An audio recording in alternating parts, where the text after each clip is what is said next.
saja, hanya sekedar baca saja, tapi tidak menuntut kita untuk memahaminya. Tidak menuntut untuk memahaminya. Anda boleh setelah tahajud misalnya menunggu datangnya fajar dengan memperbanyak bacaan Quran, sekalipun tidak membaca artinya atau tidak memahaminya. Masya Allah, Allah sediakan pahala yang begitu melimpah bagi orang yang senang baca Quran. Bayangkan baru sekedar baca saja, sekedar baca, Nabi sudah menyatakan minimal pahalanya setiap hurufnya 10 kebaikan. At-Tirmidzi nomor hadis 2910. Man qara'a harfan min kitabillah, siapa yang baca itu satu huruf saja dari kitab Allah, satu huruf saja, falahu asyru hasanat, dia akan dapatkan 10 kebaikan. Walam aqul alif lam mim harfun, saya tidak mengatakan alif lam mim itu satu huruf, walakin alifun harfun, tapi alif satu huruf, lamun harfun, lam satu huruf, mimun harfun, mimnya satu huruf, walikulli harfin asyru hasanat, dan setiap hurufnya itu mendapatkan 10 kebaikan. Jadi kalau antum baca alif lam mim saja, sudah berapa didapatkan? 30, itu baru baca, belum memahami artinya. Masya Allah, baru baca saja.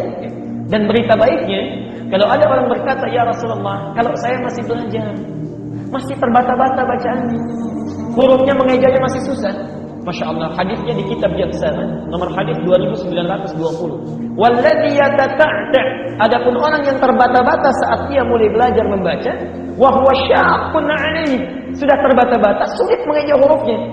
Orang lain mengucapkan misalnya a'udzu, dia sulit mengucapkannya a'udzu. Masya Allah, falahu ajran, kata Nabi, orang ini minimal dapat 2 kali pahala orang yang lancar. 2 kali pahala. Masya Allah. Kalau tadi alif lam mim yang lancar dapat berapa? 30. Yang enggak lancar misalnya dia ulang alif lam mim, dia ulang lagi alif lam mim, minimal dapat berapa? 60. Ustaz, kalau begitu saya enggak lancar aja bacanya ya. Itu keliru ya, insyaallah. Itu maksudnya setiap kali dia mengulang dia dapat pahalanya. Setiap mengulang tambah lagi, setiap mengulang tambah lagi. Jadi ibu dan bapak sekalian, kalau Nabi sudah menawarkan, antum enggak lancar saja, pahala dilipat gandakan. Pahala sudah digandakan, kebaikan diliputkan, belum tersentuh juga. Berapa lama lagi waktu yang dibutuhkan untuk memotivasi kita mau baca Quran? Abdullah bin Amr bin As radhiyallahu anhu meriwayatkan sabda Nabi SAW, yuqalu li sahibil Quran, iqra' wartaki warattil kama kunta turattilu fid dunya, fa inna manzilaka inda akhir ayatin taqra'uha. Dikatakan kepada para pembaca Al-Quran, ini belum bicara masalah penghafal ya, ini hanya pembacanya saja, rutin setiap hari baca. Yang pernah saya bilang, coba praktekin satu hari 10 ayat minimal, gitu kan? Baca ayat tersebut.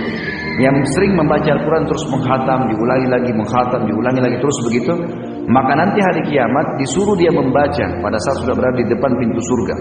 Dikatakan kepada para pembaca, bacalah dan naiklah, suruh tinggikan derajatnya.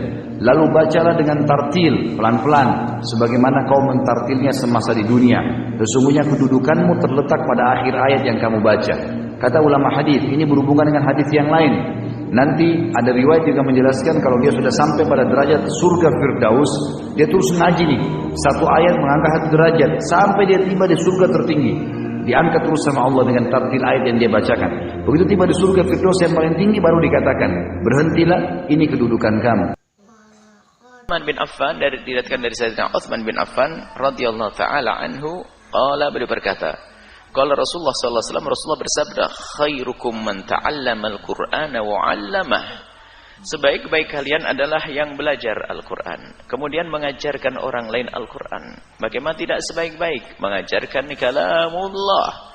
Sebaik-baik kalam adalah kalamullah, dan di dalam Al-Qur'an adalah sumber segala ilmu. Segala ilmu ada di dalam Al-Qur'an.